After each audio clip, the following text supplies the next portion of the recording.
All right, guys. So went ahead and went a little farther last night. My phone died too, but I'll catch you up real quick here. So pretty much what I did is I removed the wheels, removed the caliper, kind of set it down over there on the sway bar. I also removed a couple things just to get the tension off of the brake line. So I removed the bracket that's connected over here. Here it is over here, just to kind of give some slack on the brake line so it's not as it doesn't have a bunch of tension on it. Now I gotta figure out how to put it back in there. All right, so yeah, I removed that bracket. I also, you don't really have to do it, but I removed the bracket for the emergency brake also, just to give me a little more room to move around. To remove the caliper, you gotta remove these two bolts right there. Those are 14s, I believe. Let me try it. Yep, those are 14s. Once you remove the caliper, you gotta go ahead and remove this bracket right here, caliper bracket. Those are 18s. So there's 4 bolts altogether, and that comes out. Once I remove that, I remove the clips, the brake pads, replace the clips with the new pads. Make sure that you grease in these spots, same thing on the back side. And then before you put your caliper in, also make sure that you grease these bolts with the grease provided in the kit that came with the Powerstop brakes. Once I get all that done, I still gotta compress the calipers in so I can get them over the new brake pads. I went and got me a kit for that. And all this stuff, all these kits and stuff like that, I mean, really no need to buy. I have Advanced Auto Parts like 2 blocks away from my place, and I've just been renting everything. So you can go ahead and use this kit.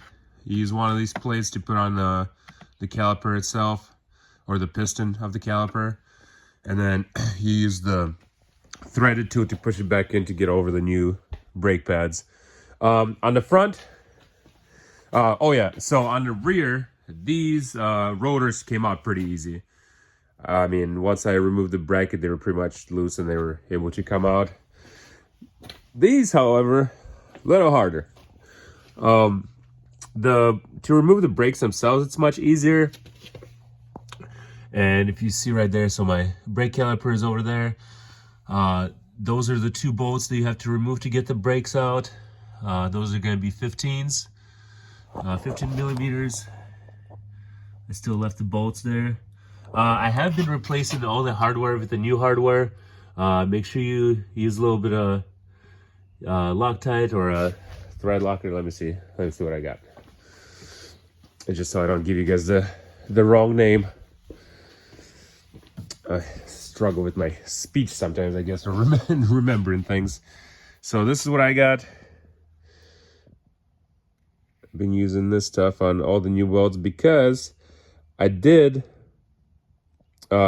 there's already thread locker on the new bolts that come with these, or come with this kit. However, the thread locker on them is you know, dry and it's been on there for a while. When I try to put those without putting any extra stuff into the threads, it was such a pain to actually get them twisted. So I ended up pulling back out, putting a little more thread locker on there, and then they went in pretty much by hand all the way in until you had to tighten them. The front rotors are much harder to get off. So I got it on the other side. Pretty much, you know, I tapped it with the hammer on the sides, and the other side came off.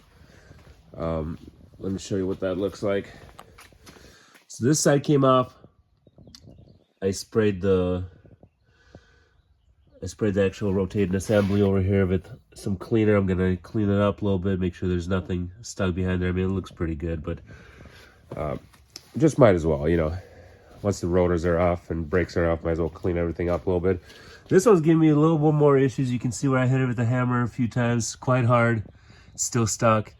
I used some WD-40. It kind of sprayed it behind, where is that? Behind there, so I can see if I can loosen it up a little bit.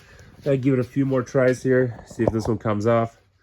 Once that comes out, I can show you guys how to install the brake pads into the calipers and remove the old ones. There's a few steps, a little more to it than the rear ones. The rear ones are pretty easy. You just put the clips in and then grease them up, slide the brake pads in, get the caliper over the top of them. These ones you have kind of like a retaining clip. You can see right here, the little metal bar. So you gotta push those out. Then you gotta get the pin that is held in by that bracket. You gotta slide the pin out. And then after that, you can get to the brake pad. You can slide them out, replace the clips, get the next ones in. But I'll shoot the video how to do on that so I can show you guys.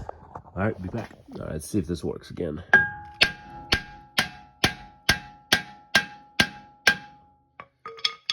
See a little movement, not quite yet.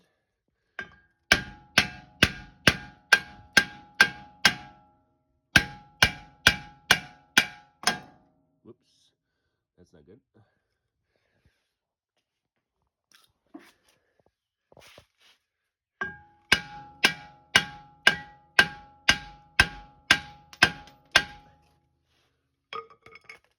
I can see some movement in it, but still not quite enough.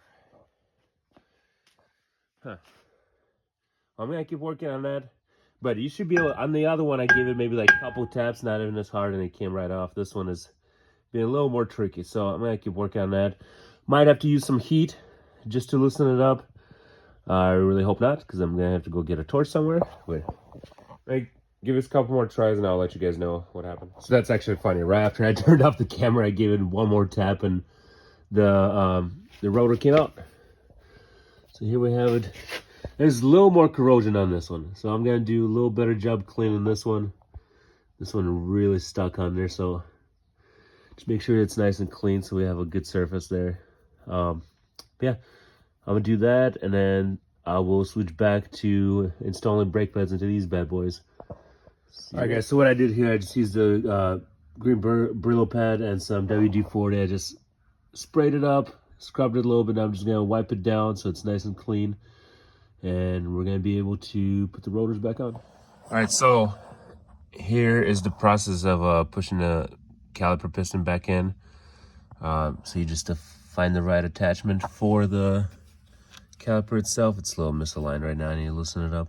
But yeah, you just get it onto the piston, you thread that in, and it pushes the piston all the way back in so you can fit it over your new pads.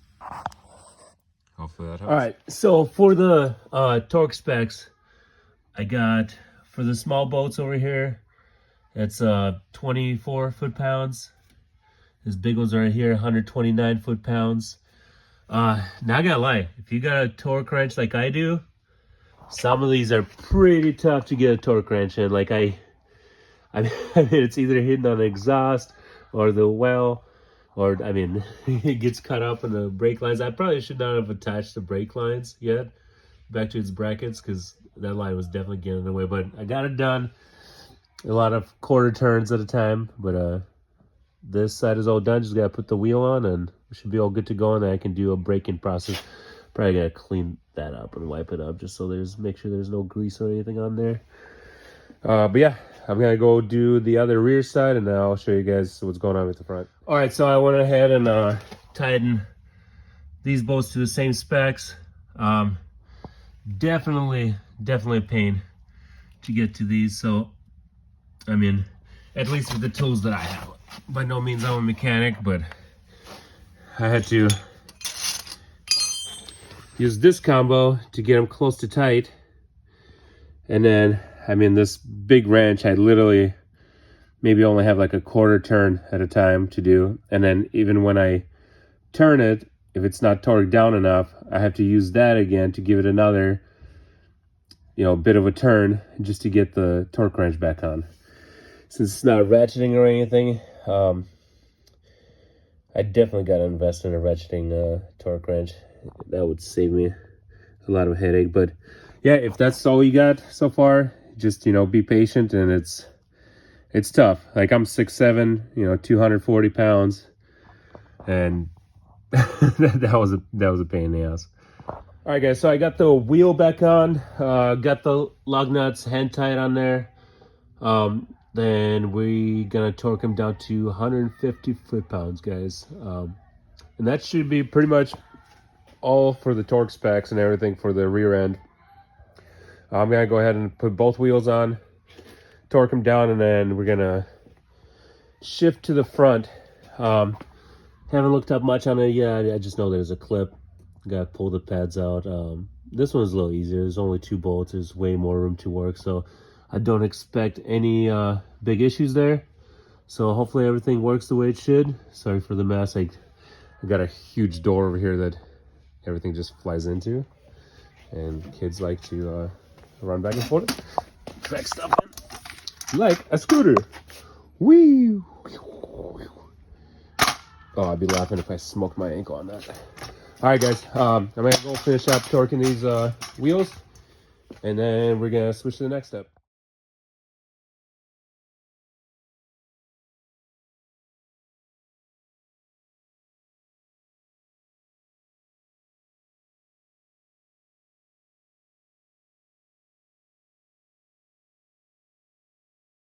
All right, it is now way later in the day. I decided to open up my door. Not really sure what happened, but all of a sudden my fender started hitting my door. And then I went and started working on the hood again. I'm just gonna wait until the second. I mean, I got it pretty close, but I'm not 100% happy with it. It's not all the way closed right now either. And I still don't have the weather stripping underneath. It's Anderson composite. It's aluminum, so it's pretty bendy, so you really got to have all those little rubber pieces in for it to actually sit flush. So not too worried about that. As a matter of fact, Mustangs don't really have the best gapping from the get-go anyway. Got that one pretty good, but same thing, just need a weather strip underneath there to bring the edge up a little bit. Still not really sure why I'm gonna do this. Like, these corners are just not fitting right, and there's really nothing I can do, and I honestly think it's because of the upper radiator support. But I don't know, we'll see once all the other pieces in, like the splash guard and everything else. We'll see how it sits, and I'm gonna use some washers or something. I mean, I can bring it up somewhat, but it's, I don't know, definitely not happy with it. This is but I honestly blaming the upper radiator support, so I might actually spend the $600 eventually and just get the OEM one. I just want to make sure that this is not a bumper issue instead of that. All right, so we are now gonna head over to the front brakes. So I did already take off the little clip. Have it somewhere over here.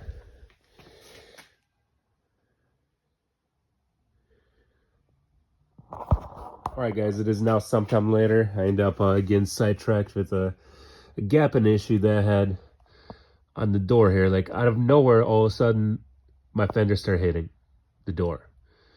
I'm not really sure what happened, but I went back and started working on that. It was a pain in the ass as always. I just like the upper radiator support mount. I don't know, unless you're buying the Anderson composite carbon fiber fenders or the ones with the hood scoops, you want something special like that, I would just go with OEM, because this thing was a pain in the ass. But we're over here now. I took the pin off already. That's on the back side, and it's holding these 2 pins together on the back side. I pounded them out a little bit so I can get onto these heads. Now I'm just gonna use some pliers and pull these bad boys out. All right, guys, so once I pulled those 2 pins out, the pads pretty much just came out. There's the old pads, the clips. Before you take the pads out, to make sure you use some kind of a pry bar or anything you got to, while the pad is still there, to push the piston back in. But that's how it looks right here. All right, guys, so I got the brake caliper connected back. That's 215s, or yeah, 115 right there. Another one on the bottom. Once I did that, we got the brake pads in. Then you grease the tops and the bottoms of the both brake pads. Slide them in there. They went in pretty easy. Then you go ahead and put the top pin all the way in. Start the bottom pin. Hang the clip onto the top pin. Push the clip in. Slide the bottom pin through. Now the last step is to put this clip back in. So these ends right here will go in the holes on the back sides of these pins. You'll be able to see them. And then you'll see there's a hole where this middle tab goes as well. And this is just a retaining pin, so these pins right here don't go anywhere. All right, I'm gonna go ahead and do that, and then switch to the next. I went ahead and put that pin in. You can see it right here. And then the middle tab goes down that hole. All right, now I just gotta look up the torque specs for the two back bolts, make sure they're nice and tight. All right, here we are. So the 15s on the back, those are 129 foot-pounds. That's gonna be a torque. So I got them torqued down pretty much. Now I'm just gonna put the wheel back on, put the lug nuts on, and then that's 150 foot-pounds for the lug nuts. All right, also earlier in the video, I'm pretty sure you guys saw me hit that with the hammer. Well, the stud was not really taking the nut. So I had to use a little persuasion. But it's all good to go now. I'm going to go ahead and put the wheel on and then torque those down. So on today's episode of I Messed Up, so when I did these, I guess I didn't pay good enough attention to the information I saw on the internet. But I mean, it's my first time doing these on here. But make sure that if you have pads and they have these tabs on the end, that those go on the inside. Because I ended up with 2 of these left after I did this side, and they were both outer side pads, the ones I used here. So now I gotta take all this back off, take one of the pads off, replace it with this one, or take the rear or back one off, replace it with this one, take that one, put it on the other side. But yeah, just something to save some time, because I mean, I had no idea. I just ran into it once the other pads would not fit on the other side. All right, guys, so I want to do a quick update on the brakes. After I installed them, the same night I did go and do the braking process. So it's 30 decelerations from 30 miles an hour down to 5 miles an hour. You do, like I said, you do that 30 times with at least 30 seconds in between. And I know I've read a lot of comments about these brakes being super noisy, but honestly, since I did that braking process, I mean, it's been great. No noise, no squeaking, nothing so far. But I'll follow up with it in the future just to see if there is any squeaking that starts. But yeah, I guess if you install it right, torque everything down, grease what you need to grease, and do the braking process, these Powerstop brakes are pretty good. And just to show you which ones they were, so that's for the fronts, I believe, and this is for the rears. Oh no, that looks like that's for the fronts, and that's for the rears. All right, but yeah, let me know if you guys got any more questions about the brakes. I know I missed some videos during this, or some clips during this video. I know there was a few times that I thought I was recording and I was not.